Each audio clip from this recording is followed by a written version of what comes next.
It's the new year, which means it's time for our first look ahead to the Orioles 2025 roster. I'll try to predict it for the first time coming up on this episode of the Locked On Orioles podcast.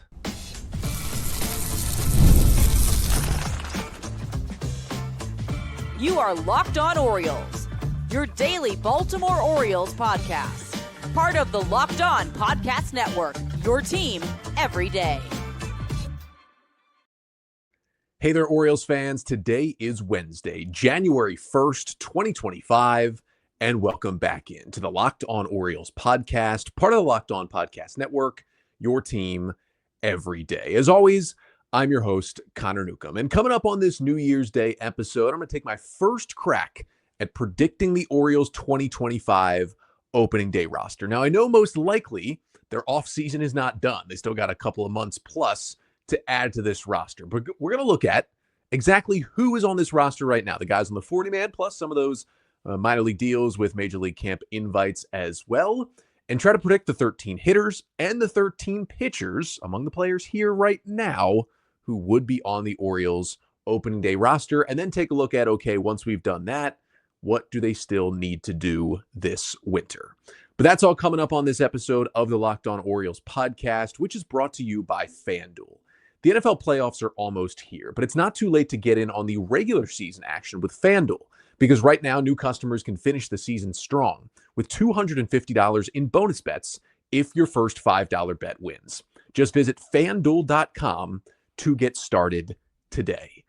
So happy New Year to everyone out there as we roll into 2025. And I've done this each of the last couple of years where one of the first, if not the first, episode of the new year is predicting the opening day roster. Now, there's still more moves to be made. Remember, the biggest move of the Orioles offseason last year was the Corbin Burnes trade. That was on February 1st. The Orioles seemingly are still looking for a starting pitcher. It's probably still going to happen between now and opening day in late March. But it's a good time. We're about halfway through this offseason at this point. It's a good time to reset, look at the Orioles roster, look at, hey, if opening day was tomorrow, who would they be trotting out there? So we will start with taking a look at the pitchers, then the hitters, and then kind of what the Orioles need to do next. So let's start on the pitching side. As usual, 26 players make your active roster, and you have a limit of 13 pitchers. Very few teams carry less than the limit, and the Orioles are pretty much always have that 13th pitcher. So we predict 13 pitchers and 13 hitters to make that opening day roster. So let's start with the locks. I think right now, looking at the roster, for the 13 spots, there are 10 locks. As long as these guys are healthy on opening day, they are going to be on the opening day roster. And I'd say 5 starters are locks. Not necessarily all of them will be in the rotation, and 5 relievers. So my 5 starter locks are Grayson Rodriguez, Zach Eflin, Dean Kramer, Tomoyuki Sugano, and Albert Suarez. Now, Suarez may end up being a reliever and not a starter when the season begins, but I think whatever role he's in, from what he did last year, he is a lock to be on the Orioles opening day roster.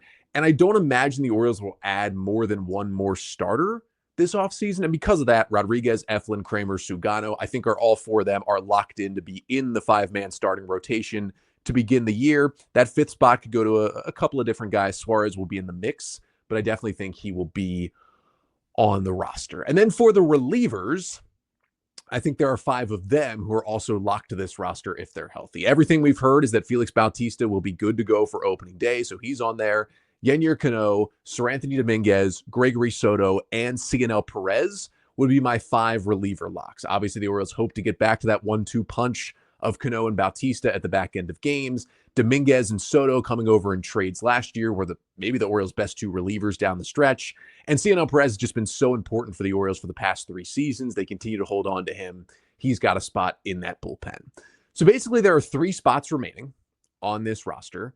And I think there are 11 pitchers at this point that are going to be in camp vying for those 3 open spots. So those 11 pitchers, I think there are 4 starters in the mix: Cade Povich, Chase McDermott, Trevor Rogers, and Brandon Young.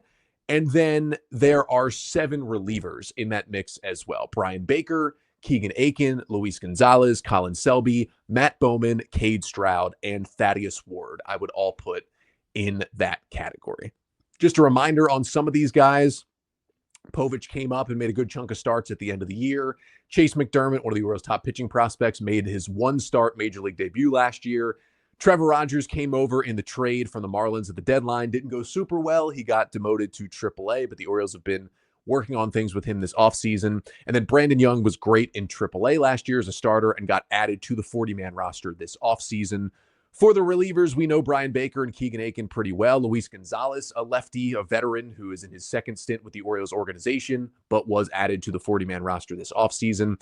Colin Selby was a waiver pickup last year who pitched in a few games for the O's and was on the postseason roster, although he did not get into a game. Orioles really like his stuff from the right side. Matt Bowman helped the Orioles bullpen when he was signed in September of last year. Orioles just re-signed him to a minor league deal with a big league camp invite. Cade Stroud, hard-throwing right-hander, drafted by the Orioles a while ago, really made some strides last year in AAA out of the bullpen. He was added to the 40-man roster this offseason. And then Thaddeus Ward was claimed off waivers from the Nationals this offseason. He's actually been outrighted off the 40-man, but he's still in the organization. He's still going to get an invite to big league spring training, and he has pitched in the majors in the past, so maybe he has an outside chance of making the roster if he makes some tweaks. So going off who is in the organization right now, I would give at least one of the three open spots to Cade Povich, because I think at this point, if the season started tomorrow, I would put Cade Povich in the rotation. Here's how I'd line it up. I'd give the ball to Zach Eflin on opening day, followed by Grayson Rodriguez as the number 2 starter, Dean Kramer as my number 3, Tomoyuki Sugano, who the Orioles signed out of Japan earlier this offseason, at number 4, and then I would give the number 5 spot to Cade Povich. Now, Albert Suarez, I'd say, would still be on this roster. And you could argue, well, he showed us more than Povich last year. He should get that 5th spot. And that does make sense to me. However, I think basically if, again, the season started tomorrow with this roster, the 5th starter spot would be down to Povich versus Suarez. If you give it to Suarez, which totally makes sense, I think Povich then would begin the year in AAA, because I'm not sure the Orioles would want him, as he's still developing as a starter, pitching out of the bullpen to begin the year. But if you give that spot to Povich, and I think he pitched well enough down the stretch last year to deserve the 5th starter spot, Albert Suarez is a veteran. He pitched out of the bullpen for you and pitched well in that role last year too. He's much more malleable at this point, where you can put him at any different role, where he can begin the year in the bullpen and then 3 weeks in could immediately be ready to become a starter if the Orioles need him to. And I think they're very close in who deserves it more, probably Suarez by a little bit. But I think that part of the roster building would make me put Povich in the 5 spot and move Suarez to the bullpen. So because of that, that would give Povich one of the spots. That would put 6 locks in the bullpen, because you have the 5 I mentioned. Felix Bautista would be your closer. In your Cano, Gregory Soto and Sir Anthony Dominguez would be kind of your 3 high-leverage setup guys. Cionel Perez would be a lefty middle reliever, and then Albert Suarez would kind of be your long man / swing man in the bullpen, which leaves 2 middle relief spots open for the Orioles. Essentially the 2 spots vacated by Jacob Webb and Danny Coulombe. Coulombe had his team option declined. Jacob Webb was non-tendered. Webb has since signed a 1-year deal with the Rangers. Coulombe is still a free agent, so potentially could come back to Baltimore. But those are the 2 spots that are kind of sort of left open. Now, one of them I'm going to give to a guy who had this spot all of last year, and that is Keegan Aiken. I thought about calling him a lock. He's about as close as you can get without me putting him on the list, because of how good Aiken was in 2024 in a couple different roles out of the Oriole bullpen. We know the history of Aiken, just not enough to make him a stone cold lock on January 1st. But he's got the leg up over any of these other guys to get a bullpen spot. He can go 1 inning at a time. He can give you multiple innings. He's a lefty. He can get lefties and righties out. He's versatile. He's got good stuff. The Orioles like Keegan Aiken, and I believe he still has options this year as well, which is really nice to have. So Keegan Aiken would get one of those like middle relief swing spots as the lefty. And that basically brings it down to 1 final spot, because I gave 1 to Aiken and 1 to Povich. 9 pitchers for 1 spot. Luis Gonzalez, I think, will help at some point this year, but maybe not on opening day. Same with Cade Stroud and Thaddeus Ward. I don't really think they're opening day candidates. If we've already given Cade Povich the 5th starter spot, and we've given Albert Suarez the long reliever spot, I think that definitely means Brandon Young begins the year in the AAA rotation. And I think it gives Trevor Rogers some more time for some seasoning back down in AAA, and that is where he begins the year. And then Yes, Brian Baker will absolutely be in this mix. It's just at this point for Brian Baker, like we've seen who he is. He will probably help the Orioles at some point this year, but I just don't know if that's going to be on opening day. Now, the interesting part about Brian Baker is that he is now officially out of options. So this could maybe push him closer to making the roster, because if he doesn't make it, the Orioles can't just send him to AAA. They would have to DFA him and put him on waivers.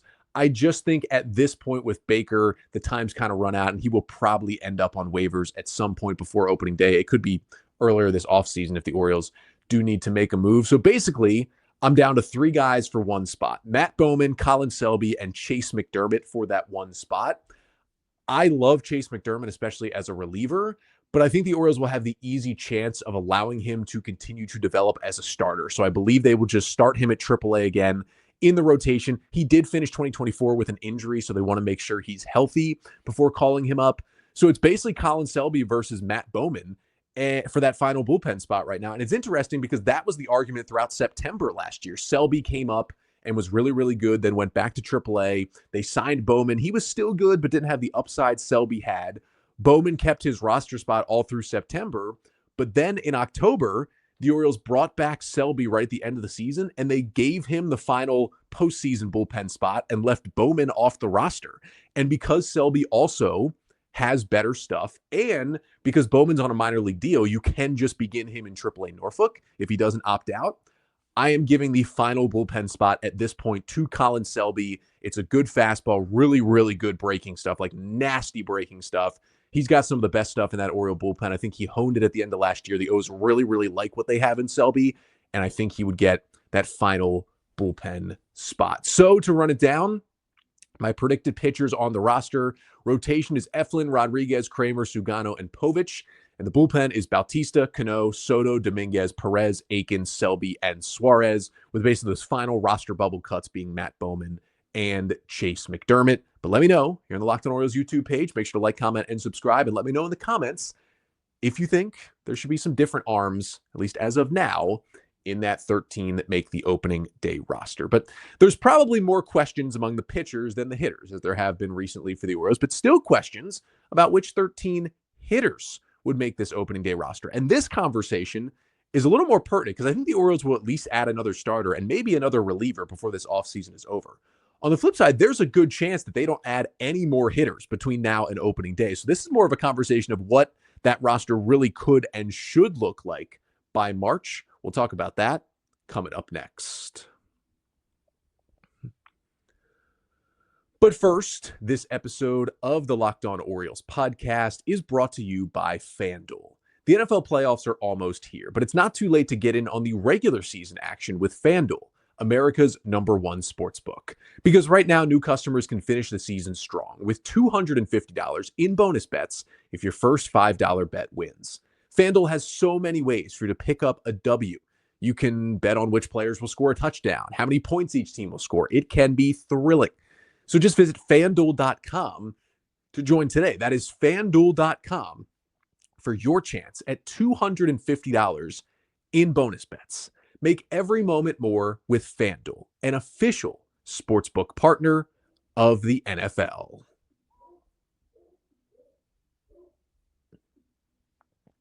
So we continue on with our first 2025 Orioles opening day roster prediction as the calendar turns over to the new year 2025. We talked about the 13 pitchers among this current roster that would make that opening day roster. And now we move over to the 13 hitters. I gave you 10 locks for pitchers. I believe there are 9 locks for hitters at this moment. Obviously, the 2 catchers are both locked in. Adley Rutschman will be your starter. He will rebound from his struggles in the second half last year. And the Orioles signed Gary Sanchez to a 1-year deal to come in and be their veteran backup catcher. He will get that second catcher spot. I think there are 4 stone cold locks at this point in the infield. Obviously, Gunnar Henderson and Jordan Westburg both were all-stars and had fantastic seasons in 2024. And then right now, that first base mix of Ryan Mountcastle and Ryan O'Hearn that it's been for the last couple of years, they both seem to have a roster spot locked up. And then I would give you 3 locks in the outfield. What I think to at least begin the season will be the most common starting outfield for the Orioles, Colton Cowser in left field, Cedric Mullins in center field, and their new signing, the 3-year deal, Tyler O'Neill in free agency this offseason in right field. So those are the 9 locks of the 13, which gives me 4 open spots. And I believe there are 8 hitters in the mix vying for those 4 open spots for opening day. Those 8 hitters would be Ramon Urias, Jorge Mateo, Jackson Holliday, Coby Mayo, Emmanuel Rivera, couldn't say Emmanuel Rivera, Levon Soto, Daz Cameron, and Heston Kjerstad would be my 8 hitters for the 4 spots. Now, don't have to worry about the catchers. Again, you have Adley and Gary Sanchez as your 2 locks. And then after that, you look in the infield. Because again, Mountcastle, O'Hearn, Westberg, and Henderson, my 4 locks right there. And then you really have 6 other infielders to give either 2 or 3 open infield slots to. I think I'd give the first one to Ramon Urias. I mean, when the Orioles got so injured and Urias got so hot in August into September before he got hurt, he really showed his worth. He can play third base. He can play second base. Heck, he can even play first base or shortstop if you need him to. He became less of a reverse splits guy, started to hit lefties better last year, which actually helps his fit on this Orioles roster. He's just been such an important player for them that while he is no longer the Gold Glove defender at third base and his hitting can be up and down, I think he's important enough of a utility player to have one of those spots and be able to be moved around the infield, play against lefties, and help out this team. Next infield spot, I would still also give to Jorge Mateo. Now, there is a question mark around Jorge Mateo right now in terms of his availability for opening day. He had that kind of weird-looking injury against the Marlins last year where he rolled up on his elbow, ended up having to get surgery in August, and he was done for the remainder of the year. Mike Elias has talked about Mateo a little bit so far this offseason and his timeline and made it seem like it's more than likely that Mateo is ready for opening day, but definitely has not guaranteed anything. And it looks like it might come down to the wire. Now, if Mateo is healthy and ready to go, I'm at least putting him on this opening day roster. Just like Ramon Urias, he is out of options. You can't just send him to AAA. The Orioles obviously love the speed that he brings. They love the ability to still, even though he's not a great hitter overall, he can still hit lefties, and the ability to be a utility player, because not only is he your top backup shortstop, but he's also a good second baseman. He can play third base if you need him to, and the Orioles implemented some outfield defense. We saw him play about 20 innings in center field last year, and now especially with the left field wall moved in, if they could put him in center, I feel like if they needed to, they could put him in left field or right field as well. It is really nice to have a super utility guy who can play all those positions and be a game-changing pinch runner with speed off the bench who can also do a little bit with the bat against lefties. I still think that's enough if he's ready for opening day, and we're going to assume he is for this exercise, to make this roster at least at the forefront. So then you have 6 infielders and 2 catchers, 6 infielders, 5 outfielders. That's a normal alignment for some teams, but plenty of teams will go with 7 infielders, especially if a couple of their infielders can play the outfield. And if you're looking at Jorge Mateo and thinking, I trust him enough in the outfield to be a 5th outfielder, and we know Ryan O'Hearn can play the corner outfield some if you need him to as well, gives him a little bit of versatility, then you have the ability to keep a 7th infielder. And that's what I think the Orioles will do. Because if you've already put put Urias and Mateo on the roster, you still have Jackson Holliday, Coby Mayo, Emmanuel Rivera, and Levon Soto, 4 infielders, and you're going to leave no spots for them? I would think you'd want to leave at least one more spot for one of those guys to get it. Now, Levon Soto looked good in some of his plate appearances, but he's more of a utility guy that's depth in the minor leagues. He can play a lot of positions as well, plays the infield and the outfield, but he does have minor league options. He has 1 option year remaining. Orioles clearly liked him because they acquired him 3 different times last year. He's only 24 years old, but I think it's most likely he begins the year in AAA, but is ready to come up and help the Orioles if he ever needs to. Emmanuel Rivera, the Orioles did tender him a contract. He'll get $1 million if he sticks with the Orioles next season. Kind of came on late as a waiver claim and really helped the O's. Like, they were without Westberg, without Urias. He made 73 plate appearances, hit .313, had a 166 WRC plus in those 27 games with the O's, and actually made the Orioles postseason roster. Got a pinch hit at bat in game 1 of the wild card series. So the O's decided, hey, we'll give him $1 million. We'll keep him around for now. It's an outside chance because if the O's are healthy that he would make the roster. And again, he is out of options. They would have to place him on waivers instead of just sending him back to AAA. So I think that'll give him a little longer look at potentially making this roster. But while Rivera was good with the Orioles, you look at his career statistics, he's got about 1,000 MLB plate appearances, and it's an 87 career WRC plus. He hasn't really been much of a hitter in his career. That was by far the best hitting stretch of his career, was those 27 games with the Orioles last year. So I'm not sure how much at this point at age 28, he's really going to repeat that. Maybe the Orioles think he can do somewhat close to it, but I think for Rivera, he's one of the final cuts and probably gets DFA'd at some point. And then really it's, do you want to keep Jackson Holliday or Coby Mayo or neither? And I think I would give it to Jackson Holliday. Like with Holliday on this team, there is an opening for him to play some second base if he can outperform Arias or Mateo to get some at-bats in there, especially against right-handers, and to balance the righties of Mateo and Arias with a lefty in Holliday in that spot, and also with Westberg being in that mix and also being a right-hander. It's kind of nice to have another lefty in Holliday in that infield versus Mayo, where, yeah, his position is third base, but the Orioles have said they trust him more at first, and they've already got Mountcastle as that right-handed hitting first baseman, and O'Hearn is in that mix. I just think Coby Mayo at this point would begin the year at AAA, and I would give Jackson Holliday a shot with that final infield spot. So that's 7 infielders. That leaves 4 outfielders. I already said Mullins, Cowser, and O'Neill are the locks. So it's basically one spot for Heston Kjerstad versus Daz Cameron. And obviously at this point, like Cameron came in a minor trade this offseason.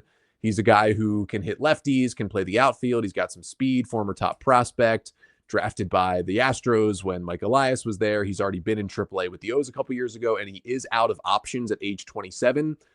But it's Heston Kjerstad. And I think with the Orioles bringing in Tyler O'Neill and presumably not bringing back Anthony Santander, the Orioles are planning to give Heston Kjerstad, if he can stay healthy, more of a runway to get at-bats and playing time this season. And I think that gives Kjerstad the edge, bringing a little something different with the bat for that final spot. So again, the guys on the bubble would be Rivera, Daz Cameron, and Coby Mayo not making the team. And the hitters would be the catchers, Adley Rutschman and Gary Sanchez, the infielders, Ryan Mountcastle, Ryan O'Hearn, Gunnar Henderson, Jordan Westberg, Ramon Arias, Jorge Mateo, and Jackson Holliday. And your outfielders will be Cedric Mullins, Colton Cowser, Tyler O'Neill, and Heston Kjerstad. The one thing I will say is obviously, you don't know. Anybody could get injured. But with Jorge Mateo, we do know there's an injury lingering. And there's a chance coming off that surgery, he may not be ready for opening day. And I know I'm saying this is assuming all health, but because Mateo already has that established injury, and it's already established he might not be ready for the first game of the season, in a scenario where Mateo does have to start the year on the injured list, I think I would actually give that final roster spot to Daz Cameron, because Mateo being on the roster and having 7 infielders and 4 outfielders means Mateo is kind of also roving out there as your 5th outfield option. So if you're without Mateo, you really only have 4 outfielders on the roster, and one of them is Heston Kjerstad, who's not the best out there defensively, and that makes your 5th outfielder Ryan O'Hearn, and he's not the best out there defensively. So if they're without Mateo, they're going to want a true outfielder on the roster, and probably a guy who can run a little bit and can hit lefties a little bit, just like Mateo does. That would make Daz Cameron the perfect fill-in on that opening day roster until Mateo would come back. So that is kind of Cameron's opening if Mateo is injured. So that's a look. That is your first opening day roster prediction, those 26 players. So I guess the next question is, what do the Orioles still need to do? Like really taking in that roster, where are the holes? Where can they add? We'll get to that to finish off the show coming up next.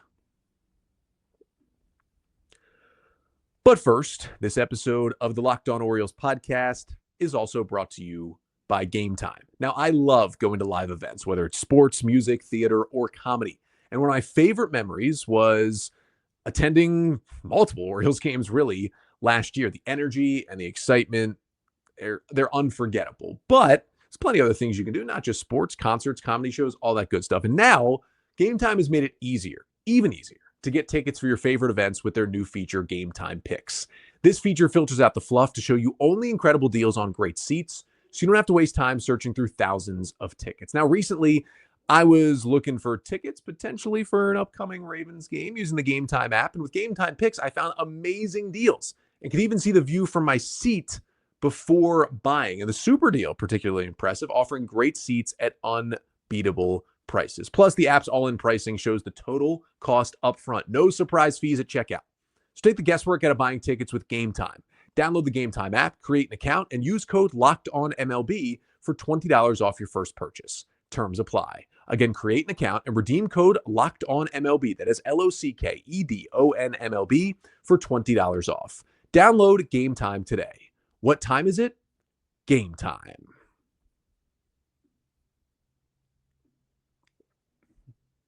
So we've got our 26-man roster. Let's look at it one more time. Rotation of Eflin, Rodriguez, Kramer, Sugano, and Povich, and a bullpen of Bautista, Cano, Soto, Dominguez, Perez, Aiken, Selby, and Suarez. Then you've got your 13 hitters, catchers, Rutschman, and Sanchez, infielders, 7 of them, Mountcastle, O'Hearn, Henderson, Westberg, Arias, Mateo, and Holliday, and your 4 outfielders being Mullins, Cowser, O'Neill, and Kjerstad. So the question after that is, hey, it is only January 1st. There's still multiple months of the offseason remaining where moves can be made to add to this team. Do the Orioles need to add? And I think the first thing is something we've continued to talk about on this podcast is that they need one more starting pitcher, and preferably it would be a top-of-the-rotation type guy. Now, the Orioles are still being connected to Jack Flaherty. More on that on tomorrow's episode. They've been interested in a couple more free agents, but generally if they want to get a top-of-the-rotation guy, it seems like they would have to go via trade. Now, if you can go get a guy like a Dylan Cease to come in and be at the top of this rotation, you could have a rotation that is Cease, Eflin, Rodriguez, Kramer, Sugano. That looks a lot better to me. Definitely put Suarez in the bullpen. Probably starts Povich in AAA to continue to get some seasoning. But then you can really feel better about this team. And also, I wouldn't mind adding a veteran relief pitcher. Maybe somebody who can go multiple innings, maybe somebody who could take the kind of earmarked spot for Colin Selby right now, as much as the Orioles and I like him. Another proven arm would probably be better in that pen, so a cheap deal for a veteran relief pitcher would probably help this team as well. But the offense feels pretty set. As I mentioned, like if Jorge Mateo is hurt, I don't think they would go out and get anyone else. I'd be pretty fine with Daz Cameron kind of filling in that role for a couple weeks. But with the offense set like this, and again, Anthony Santander is still out there. It seems like the Orioles still have at least a little bit of interest, and Santander has some interest in coming back, and it's probably going to take his price coming down for him to be back in Baltimore. But I think there could be some openings in the lineup if you brought back Santander. Either way, if you're watching on the Locked On Orioles YouTube channel, here's my kind of prediction of what the lineups would look like with this current roster. So against righties, and this could all change depending on where they want to hit certain guys, but I would say Colton Cowser leading off in left field, Jordan Westberg hitting second. The Orioles did more of that later in the year, and I kind of liked it. Jordan Westberg hitting second at third base. Gunnar Henderson hitting third at shortstop. Ryan O'Hearn at first base is hitting fourth. Adley Rutschman catching and batting fifth. Heston Kjerstad, your DH, batting sixth. Tyler O'Neill in right field hitting seventh. And then Jackson Holliday at second base hitting eighth. And Cedric Mullins in center field hitting ninth. Now, with that lineup, you do have 3 lefties in a row, Holliday, Mullins, Cowser. You don't love doing that, but it gets you a lot of lefties in there. And then you have, some righties on the bench in Arias, in Mateo, in Gary Sanchez that you can go to if there's a big-time lefty reliever who comes out of there and you want to maybe pinch hit for Cedric Mullins or something like that. You can move Cowser over to center field and tussle some things around.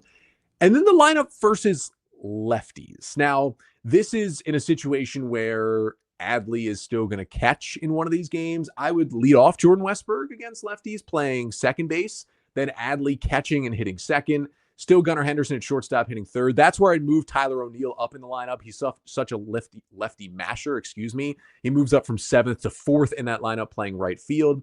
Then you get Ryan Mountcastle in there at first base hitting 5th, as you saw. Did not include Mountcastle in that lineup against right-handers. I had Heston Kjerstad in there instead. It's a conversation to have, but that's where I'm feeling right now with this Orioles team. Then Colton Cowser in center field against lefties, hitting 6th, a little further down the lineup. You could also put Mateo in center field there as well. We'll get to that in a moment. Ramon Arias playing third base, hitting 7th.